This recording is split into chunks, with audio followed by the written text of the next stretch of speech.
Buff Nation, what is going on? Hope you guys are having still a wonderful day, even though our Colorado Buffaloes, whoops, got to put the background on, got absolutely obliterated, man.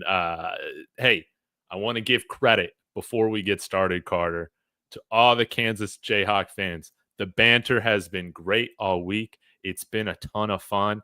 And I mean, you got to give the Kansas Jayhawks credit, man. They came in here and played like they had a conference championship berth on the line. They proved they're more than a basketball school in this game. No doubt about it. But Carter, man, what is your reaction with the Buffs, man, getting obliterated there in Kansas City at Arrowhead? Yeah, it definitely sucks because I feel like we really started to look. I mean, obviously we didn't take any game too lightly, but we looked at the idea of winning out and okay, we're in the Big 12 championship a lot more than okay, we really need to lock in and make sure we win these games. And I mean, Kansas is just the top of the Big 12 Reapers. I mean, they've been on a tear recently. They're much better than their record, and it definitely sucks now that CU is going to need some help if they want to get back into the Big 12 championship. Yeah, I know that there's a lot of people that are asking. They're like, "Hey, do we still have a shot?" I think so. Right now, with how the conference standings are looking like, Arizona State, I love it. If it's not going to be us, it can be Arizona State. I love it. They're sitting in there at the top right now in the conference. Then you got BYU and then Colorado. So we're all with a 6-2 record. Has Iowa State played this week, Carter? I think they start at 5:30, so in 10 minutes. So if they win, that makes things a little bit more complicated, but at least as how things stand right now, we're going to need Arizona State or BYU to drop a game next week along with Colorado winning. And depending on what happens with Iowa State, we might need some more help with that. But not all is lost on the season. But, man, we took the control out of our hands and we gave it over to our opponents, our conference rivals today. This sucks.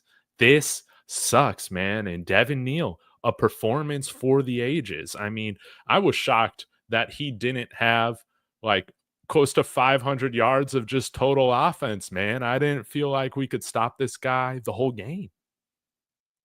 Yeah, I mean, he put up 207 on the ground, 80 receiving, total of 287. I mean, the Buffs offense only had 308.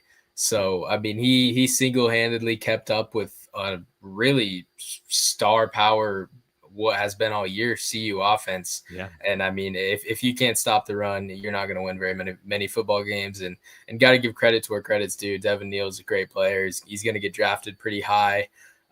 So it just sucks. Yeah, man, I thought DJ Giddens was the best running back, the running back that would give us the most trouble on the year. And man, like I'm disappointed with this defense, man. If I remember correctly, this was the first, or their last drive was the first drive that their offense didn't score the entire game, and that ended with a kneel down. It was a pathetic effort. It was a pathetic performance from our defense to let up 37 points. And it seemed like from the snap, man, I talked about yesterday, Carter, how we need to play pissed off. Kansas has been playing spoiler, Grim Reaper. You've seen the memes, and you knew that they were going to come in and try and ruin what we had going, spoiling our party, ruining my birthday. What's up with that? Ruining my birthday. And we see this Buffalo's defense, man, just come out soft. And they didn't play with that sense of urgency or aggression that we've seen them play with through the majority of the year. Yeah, I feel like we come on here after good games from the defense and talk about how much we love the physicality, intensity, mindset of this defense. And it just felt like they didn't have any juice. They couldn't tackle. They weren't being aggressive. I remember that one play where Cam let the running back get about 6 yards closer to him, not Cam getting 6 yards closer to the running back before trying to make a play. But Kansas was really in control the entire game. it was rough. It was big. It was bad. Yeah. Yeah. I mean, this isn't really a game where I'm wanting to go through the box score or anything like that. But it's hard to. I mean, the offense they did their thing for the most part. I mean, Shedeur was absolutely killing it. He was. I thought he had a pretty good game, but when your defense can't stop nobody, we saw how this team played last year. The margin is just razor thin for the offense for little mistakes. And there were just a few times on third downs or on third and short, fourth and short, all of this where we just, those were kind of the mistakes that we made, whether it was an intentional grounding or, well, maybe that got waved off. But we had some runs stuffed. Down Hayden stuffed a couple times on the line. We had like a little RPO play action where LeJontay Wester just gave up on running through the backfield, and it was like a broken play. And when those things happen, man, when you literally have to score every single possession to stay in it, yeah, I don't know, man. Very reminiscent of last year. Yeah, It felt like a game from last year. And it's, I mean, I keep saying it sucks because it does. We thought we were past that phase. This defense has been good all year. I was sitting there at halftime really hoping for a second half adjustment because we've been great at second half adjustments. Maybe we come out, start to stop the run after giving up 200 in the first half. And that didn't happen. They just kept it rolling, and you just got to give credit to Kansas, and they really showed up today.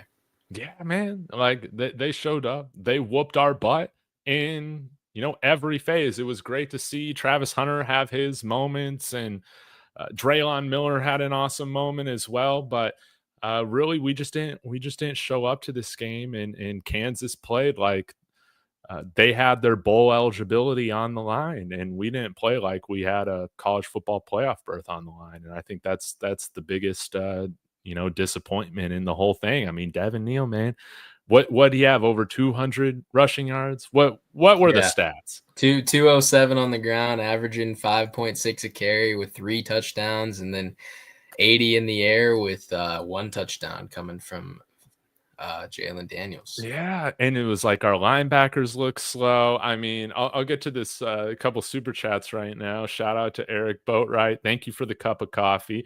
Says, I blame Shiloh too. Too timid, too slow. Well, I think, man, Shiloh did not have a good game today. I mean, there isn't anybody really on the defense that I thought looked fast today. That did not, that looked aggressive today. I think that, we came out and, we looked like a football team that was put together at a basketball school today. And, we let the football team at the basketball school come in there and obliterate us. I mean, it did not, somebody who has been such a sure tackler for us this year, Cameron Silman Craig, just totally whiffing on that open field tackle, just a yard ahead of the line of scrimmage on, I think that might have been like a little screen play to Devin Neal, and he's able to take it to the house. I don't think anybody in our secondary tackled well. I don't think we covered well. We missed Preston Hodge today, but pretty much everybody was getting beat. Carter was getting picked on a little bit as well. We had dumb personal fouls like from DJ McKinney or whatnot. And it just sucks, man, because you saw that Kansas was doing some of that stuff at the end of the whistle, and they had some dirty hits and stuff like that. And we never punched back on defense. We had something for them on offense, but we never punched back on defense. And I think that is just something that we're going to have to correct next week against Okie State. We still have a lot to play for, conference playoff berth as well as postseason play. But what the heck? Sorry, Carter, I'm rambling. Yeah, the officiating was very frustrating, to say the least. I think if you go on Twitter at all, you're probably going to see the video of Shedeur getting hit 10 times on your timeline before you decide that you've seen enough and you're ready to throw your phone at the wall.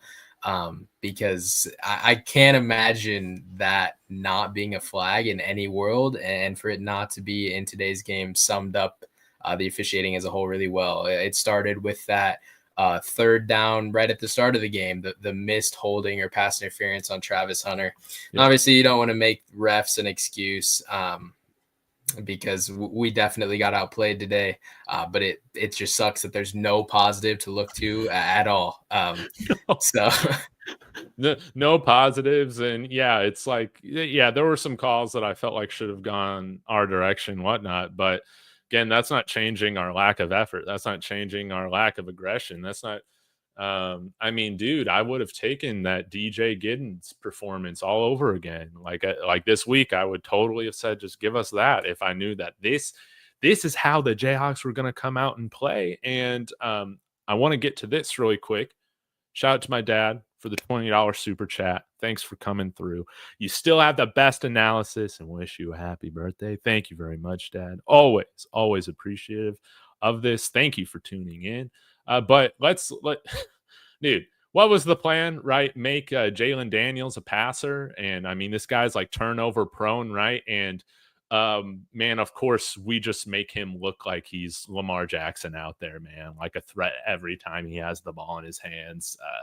14 of 21, 189 yards and a touchdown. Again, not like super sexy stats, right? But this was a guy coming in with a 56% completion percentage and essentially a 1-to-1 touchdown interception ratio, just kind of around that if you don't factor in his rushing stuff. So this is a guy that's turned it over a ton.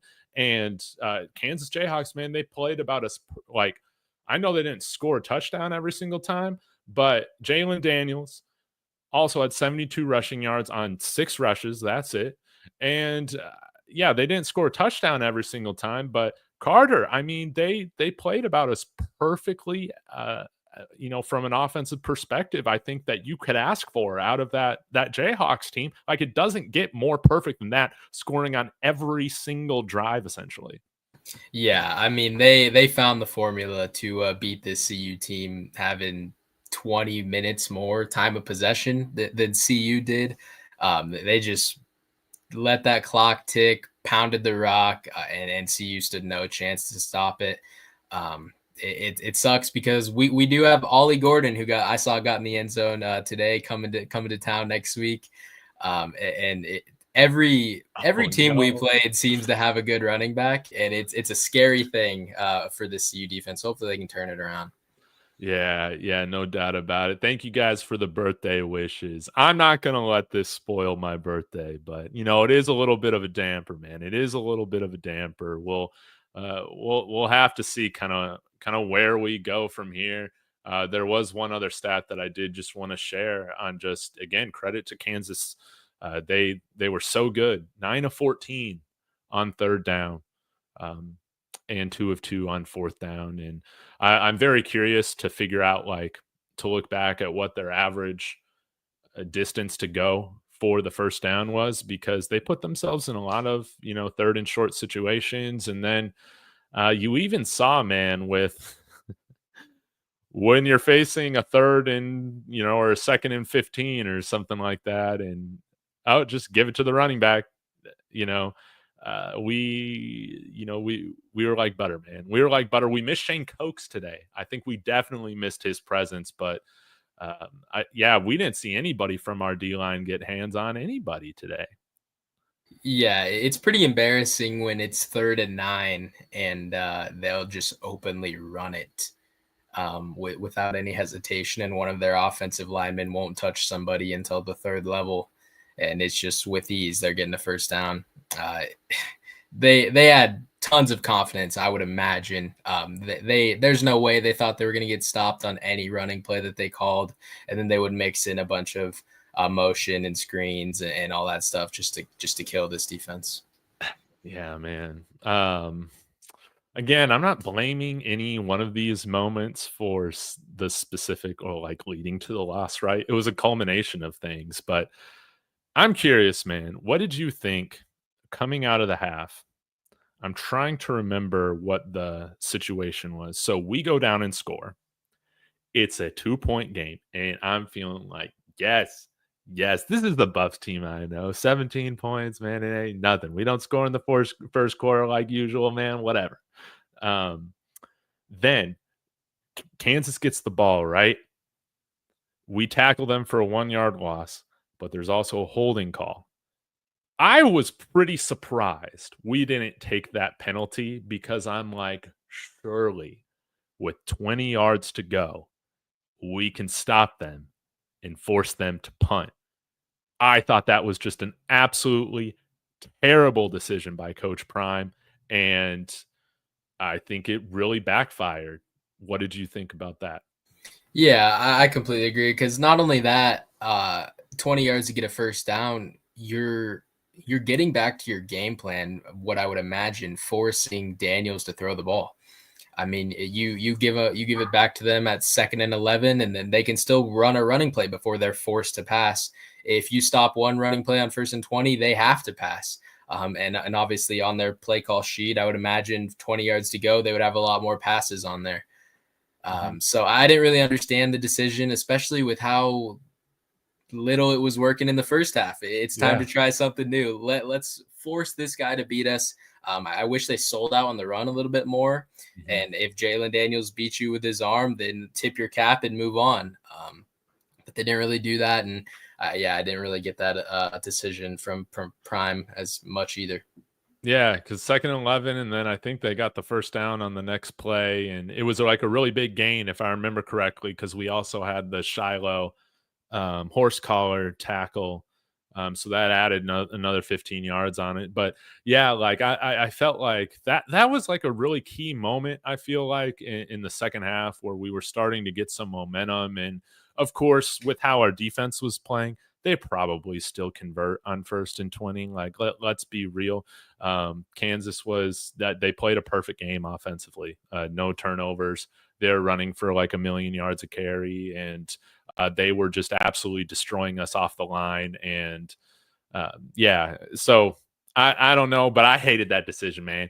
I might think about that a lot this week of if they could have just forced one punt, how this game turns out. Maybe it turns out a little bit differently, but this is one where we got to go back to the drawing board. We have to find ourselves again, because we have we still have a lot on the line, but just a poor effort today. I think all around, from decision making to the defense, and I don't really got any qualms on the offense. I know they only put up 21 points, but again, you kind of get in these situations where you got to do some different things to stay in it.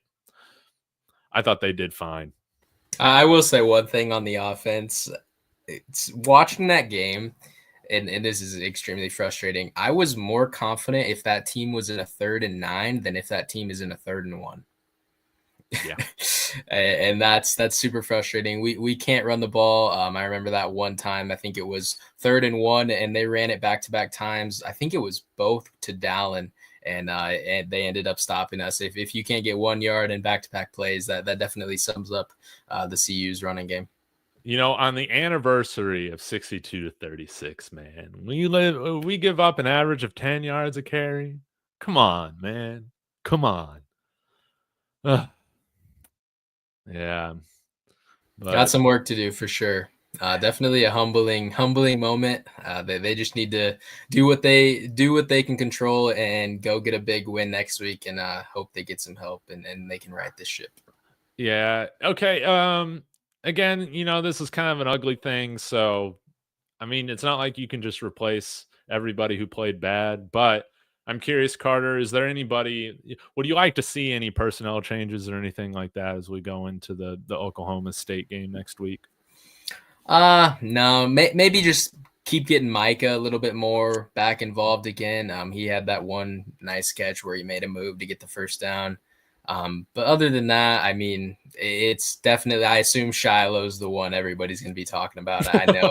I know Savy and Riley came in for him a little bit there. I forget if that was in the 3rd or 4th quarter.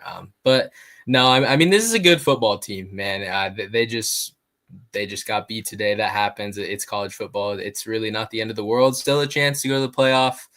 But they're going to need some help. Hey, I'm gonna stand 10 toes down on this. You know, the Big 12 is the best conference in college football.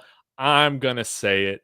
We don't get the respect that we deserve, but I mean, you saw it. You seen today, man, how Georgia's going to move up 3 spots because they beat UMass by a little bit. You know, it's like that's just how it's going to go, but we know where the real conference is. It's the Big 12 and you know, I said all week they're coming in, Kansas is coming in with the most confidence they have had all season, having knocked off 2 ranked opponents. And I felt like we should have handled them. But hey, I will eat all the crow. They played like the more confident team, and they were deserving of the win that they got. No doubt about it. They weren't handed anything. They earned this victory, and they should be very, very proud of themselves. Hopefully, we can avenge this loss the next time that we play. I think I would like to see more Micah. Hopefully, Isaiah Gustave is involved. I know some of you guys in the comments have mentioned Dallin Hayden. Dude, I don't think he runs well in the short yardage game. I know the blocking wasn't that great on it, but we've seen, again, some of our other running backs, including Charlie Offerdahl, sometimes make more from less. And I'm going to throw Charlie in there, man. I'm going to throw him in there. I think that he's been okay running short yardage. And, dude, I just don't know about his vision, man, right now. And so I would like to see Micah Welsh be that guy moving forward with Isaiah Gustave. I would love for us to go and get one of these stud Big 12 type running backs in the portal this next year. Like, why can't we have somebody like Devin Neal? Why can't we have somebody like Ollie Gordon or DJ Giddens, right? That doesn't have to be just for the traditional programs here in the Big 12. You know, we were a traditional program in the Big 12. We deserve a running back, maybe in the likes of Rashawn Salam. What do you say? Yeah, they definitely need to change some things up because this has been a constant thing all year. So it's time to try some new stuff and yeah, you're exactly right. Hopefully, it'd be nice to get a little solid transfer in there. It's always interesting to think about what this season would look like if Dylan ended up staying and Yeah. how he would have fit in with this offense. But yeah, this is definitely the worst part of the CU team is their rushing offense. Yeah, well, we're definitely in need of a few blue chip players to come out here. So hopefully we can still make this thing work with some of those IMG guys that have quite a lot of interest here with CU. But again, guys, you know, I'm not angry about this one, man. This is it feels a lot different than the Nebraska loss, and you know, I don't know, man. We just got beat today. We like Kansas was just the better team, and it sucks. Like that's really it. That's Yeah, your analysis. exactly. No, move on. Definitely came out with more energy, more want. It seemed like, and they were physical, and the refs let them get away with it. And credit to them, they kept it on. They were definitely frustrating our players a lot. You saw Shedeur shove that ref. Emotions were high, and it really helped KU in the end. Yeah, man. We just got that BTA, man. We really did. I mean, they were doing it in the first quarter to us, man. They were doing it in the first quarter. And you know, they beat us good. They beat us good. So yeah, I'm probably my Twitter. I put out a tweet. I said, "Congratulations to all the Jayhawks fans." I was making fun of all week long. You know, they deserve this win. It was fun going back and forth, but man, it sucks when you feel like you're gonna have those bookmarks to come out, and they all just got to get deleted now. Now I'm gonna get memed. So Yeah, that's the life of a CU fan. yeah. All right, Carl. Well, thanks so much for tuning in and doing this with me. This is always how I would prefer to make sense of a disappointing performance from our Buffs. Talking with you. Where can we find you, and what do you got coming up on your channel? Yeah, go subscribe to Let's Talk Buffs on YouTube. Follow Let's Talk Buffs on Twitter. Follow me on Twitter at Carter Dillon FB. And yeah, it will be Buffs analysis on there. Probably get some film stuff up from this game if we get that. But yeah, go like and subscribe and listen to Let's Talk Buffs. Yes, guys, go subscribe to Let's Talk Buffs. Hey, shout out to Mike. I was wondering where you've been. If you just needed to wait till Nebraska got that bowl eligibility, I know you've been waiting on it for a while. So hey, you got there. We know how those bowl streaks are, or bowl droughts rather. So congratulations to you. But guys, I will be back tomorrow. What am I going to talk about? I don't know. I need to sit on it, but always appreciate you guys supporting the channel. You guys might have noticed this. Hopefully, the camera quality is looking a little bit better, or the new lens that came in yesterday. So, trying to improve the viewing experience here, and we'll see how it all goes. But thank you guys so much for tuning in. Y'all go enjoy your evening. Don't let this ruin your day, even if it is your birthday. Go Buffs. Go Buffs.